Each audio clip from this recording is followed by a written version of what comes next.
moi, je suis devenue sociologue par la négative. Parce qu'en réalité, je voulais être journaliste.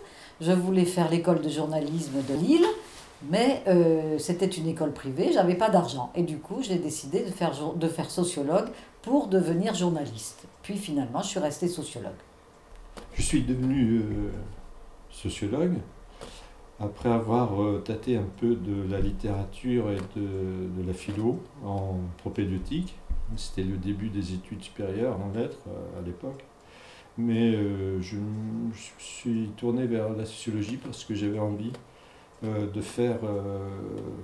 ne pas travailler tout le temps dans un bureau, mais de bouger, d'aller voir comment les gens vivaient, etc.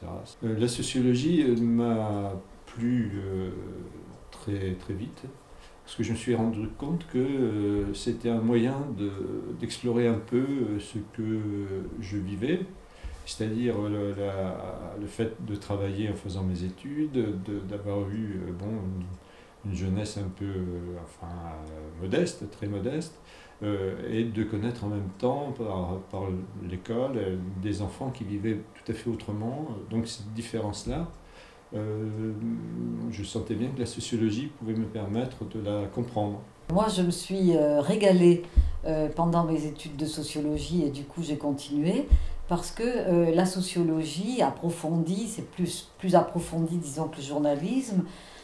Ça m'a enrichi, y compris sur le plan personnel, parce que dans ma famille, enfin dans mon milieu familial, il y avait des gens qui avaient des positions de pouvoir relatifs et qui, je trouvais, en abusaient et instrumentalisaient les autres avec ça.